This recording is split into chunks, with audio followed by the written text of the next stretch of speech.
आज विदाई सह सम्मान समारोह में उपस्थित हमारे प्रबंधन समिति के सम्मानित अध्यक्ष श्री राजकुमार बाबू, वरिष्ठ सदस्य सम्मानित श्री राम प्रताप बाबू, शिक्षक से सेवानिवृत्त हमारे नवल बाबू,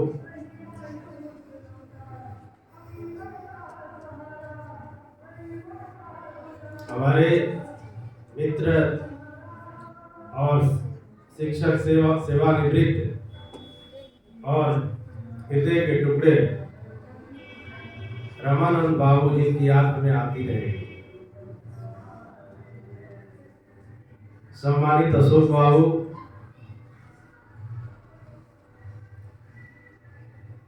गणित के शिक्षक, विद्वान शिक्षक और अपने टिफिन का आधा हिस्सा खिलाने वाले, जब से मैं योगदान दिया हूँ तब से अपने टिफिन का आधा हिस्सा हमको खिलाने वाले सचिदानंद बाबू मैथमेटिक्स के बीपीएससी शिक्षिका, विद्वान शिक्षिका श्रीमती रूपम ठाकुर जी, उर्दू के महान विद्वान फैजुर रहमान साहब, पुनः अंग्रेजी के +2 के बीपीएससी में आए हुए हमारे विद्वान शिक्षक सुरेश पंचभाषी सर जी और हमारे मंच संचालक, जिनकी विद्वता की के बारे में मेरे पास शब्द नहीं है कि मैं कुछ कह सकूं, पुस्तकालयाध्यक्ष परम आदरणीय पीयूष बाबू, एक हमारे मित्र सुशील केसरी जी, जिनसे दोस्ती अक्सर ट्रेनों में, टेम्पो में, ई रिक्शा पर हो गई थी, बाद में हम दोनों मित्र बन गए। और विद्वान शिक्षक और सम्मानित सुभाष बाबू, संगीत के विद्वान शिक्षक श्री वीरेंद्र बाबू, मैडम विद्यालय प्रधानाध्यापिका और इस विद्यालय के उपस्थित सभी विद्वान शिक्षक वृंद, इस सभा में हमसे जो छूट गए होंगे वो सभी उपस्थित हमारे अभिभावकगण, उपस्थित सभी सम्मानित अतिथिगण, इस विद्यालय के सभी हमारे प्यारे नन्हे मुन्ने बच्चे जो देश के भविष्य हैं, और हमारे प्रिय मित्र और पत्रकार जो जिनको थर्ड आइज कहा गया है, मीडिया के भाई कौशल जी, मैं सभी ने बहुत सारी चीजों को जिक्र किया, उतना योग्य तो मैं नहीं था। हाँ, लेकिन मुझे जो समय मिला उस समय में जितना हो सका मैंने करने का कोशिश किया, चाहे परिस्थितियां जो भी, क्योंकि बचपन से ही मैं थोड़ा संघर्षशील आदमी रहा। प्रश्न भी ये होता है कि what is life? Life is nothing but struggle. Life is full of struggle.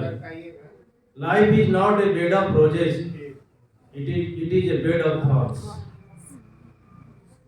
जीवन जो है गुलाबों का सेज नहीं होता है, ये एक संघर्ष का प्रतीक होता है। इसमें संघर्ष ही संघर्ष होता है और ये कांटों का सेज होता है।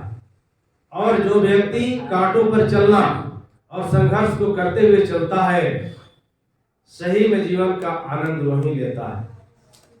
मैं आज सेवानिवृत्त हो रहा हूँ, मुझे तो नहीं लगा था कि बेला सिमरी की धरती पर यहाँ के हमारे सम्मानित अभिभावकों के द्वारा, प्रबंध समिति के द्वारा, विद्यालय के सभी शिक्षकों के द्वारा, जितना भी सहकर्मी है, इस तरह के सम्मान मुझे नहीं मिलेगा, ऐसा लगा था। लेकिन मैं सबको अपने तहे दिल से साधुवाद देता हूँ कि आपने मुझे जो सम्मान दिया है ये अब अविस्मरणीय है और मैं इस सम्मान को याद रखूंगा। और मुझसे जाने अनजाने में अगर कुछ भूल हो गई होगी, तो व्यक्ति जब काम करता है तो कभी कभी वो कुछ गलत भी कर बैठता है, क्योंकि मानव है। तो अगर हमसे कुछ भूल हो गई होगी किसी शिक्षक के प्रति, छात्रा के प्रति, अभिभावक के प्रति, समाज के लोगों के प्रति, तो हम चाहेंगे कि वो माफ कर देंगे। और मैं यही कहूँगा कि जो भी शिक्षक हमारे हैं, चाहे हमारे वरीय शिक्षक अभी वेंकट रमन जी हैं, पीयूष बाबू हैं, सुरेश पंचभाषी सर हैं, उपस्थित सब लोगों से मैं यही कहूँगा कि जब भी आप कक्षा में जाइए तो अपने बच्चों को अपने बेटे और बेटियों के समान देखिए और जितना भी होता है दिल खोल करके उसको रख दीजिए।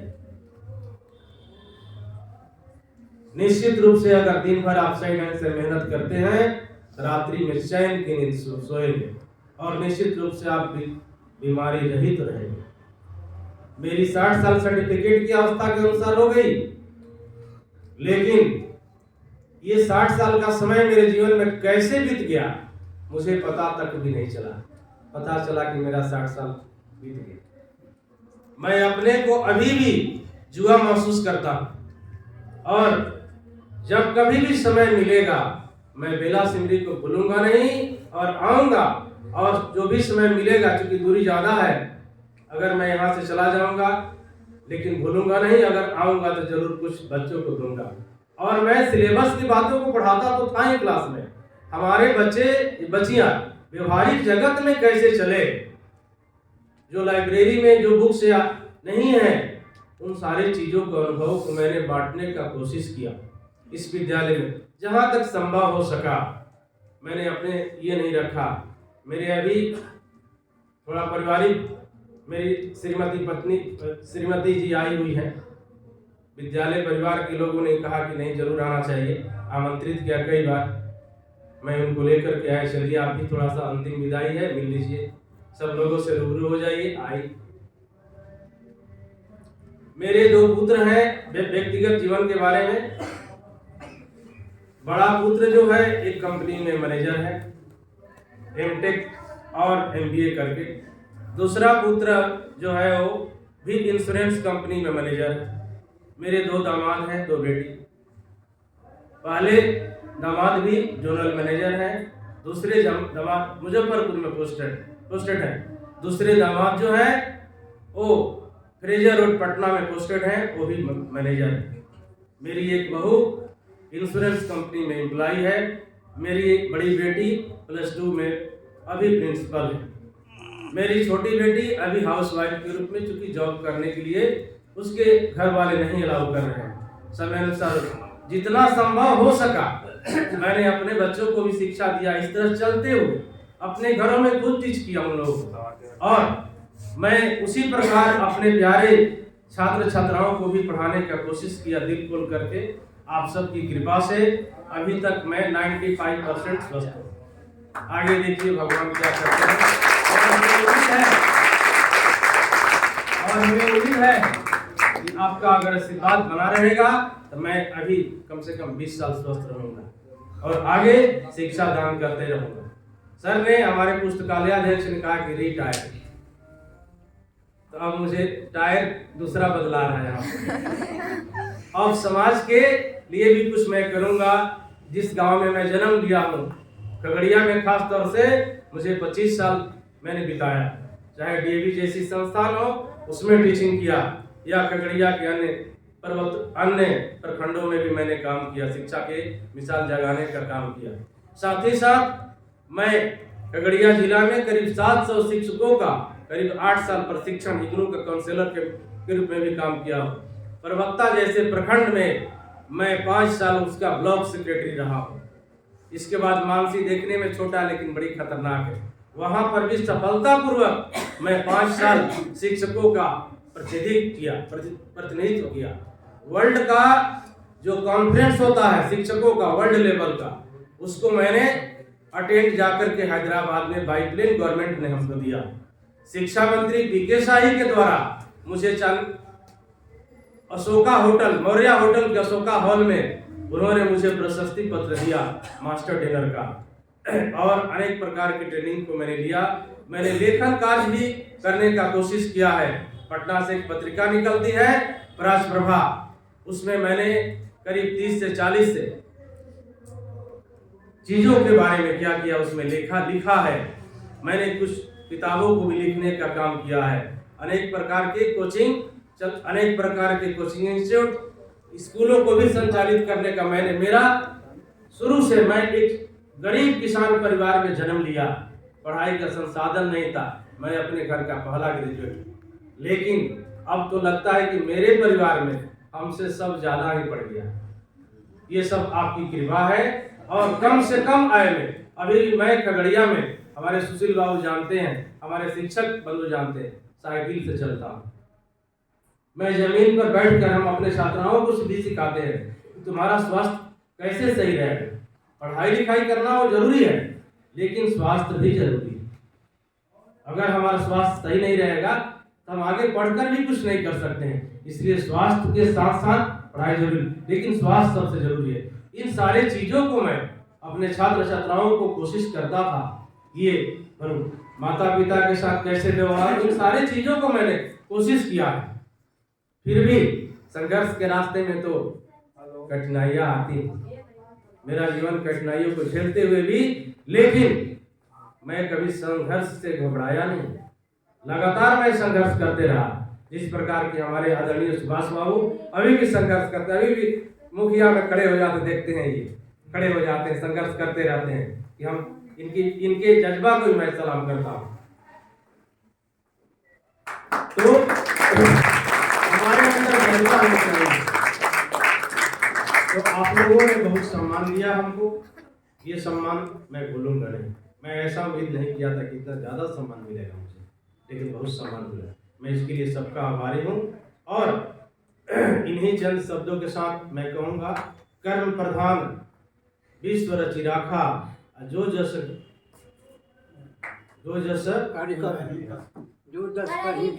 करे तस फल चाखा। यानी मैंने जैसा कर्म किया वैसा फल मुझे मिल रहा है। ठीक है, ऐसा नहीं लगता था कि फल मिला, लेकिन यहाँ के समाज ने अध्ययन किया, यहाँ के शिक्षक समुदाय ने अध्ययन किया। ये व्यक्ति संघर्ष करता है, लेकिन मैं वसूलों के लिए लड़ता रहा, कभी भी लड़ाई किया। चाहे विद्यालय में भी लड़ाई झगड़ा हुआ, संघर्ष हुआ, वसूल के लिए विद्यालय को सही ढंग से चलाई। कभी भी प्रबंधन समिति, राजकुमार बाबू भी हमारे हैं, इनसे तो मैं नहीं लड़ता हूँ, लेकिन किसी से अगर कुछ बहस भी होता है तो जब भी होता है सिद्धांत की बातों पर होती है। और मैं जानता हूँ कि सिद्धांत की ही जीत होती है आगे, क्योंकि सत्य जो है वो सत्य है। इसके लिए मैं संघर्ष करता रहा, फिर भी आज मैं बेदाग निकल रहा हूँ। किसी तरह का सामाजिक ये नहीं है। और आप सबको पुनः मैं एक बार धन्यवाद देता हूँ, साधुवाद देता हूँ।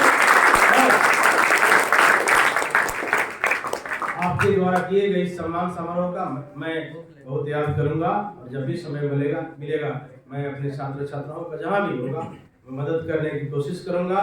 सभी शिक्षकों को नहीं भूलूंगा। और हमारे जो अतिथिगण आए हैं, इनका भाषण काफी अच्छा लगा। मैं तो उसका विशेषज्ञ नहीं हूँ, लेकिन हमारे रामानंद बाबू ने एक बहुत अच्छी गीत सुनाई, ऐसा लगा कि हम लोग रोने लगे। छात्राएं भी हमारे कुछ उस गीत को सुन करके रोने लगे।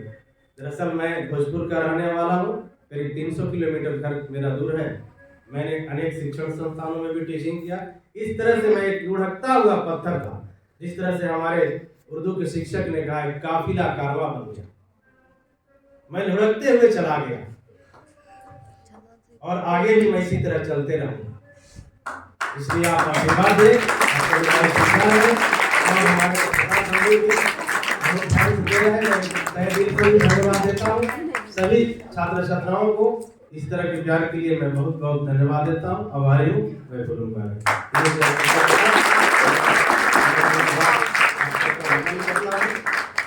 जहाँ भी रहे स्वस्थ रहे, हमारे साथी सब भी है, जब भी मिले हम खुशी खुशी मिले और मैं खुश होकर के जा रहा हूँ। ऐसा नहीं लगता है अब तो लगता है कि बेला बेला गाँव बड़ी अच्छा है, यही रहना चाहिए। क्योंकि यहाँ भी बहुत सारे हमारे ऐसे विद्वान शिक्षक हैं, अभिभावक हैं जो अध्ययन करते हैं कौन क्या करता है, किसके अंदर सच्चाई। अब तो कोई दुश्मन ही नहीं है, सब लोग मेरे मित्र हैं। इसलिए बेला सिमरी के भी जनता से अगर किसी तरह की त्रुटि हो गई तो क्षमा करेंगे। इन्हीं चंद शब्दों के साथ पुनः एक बार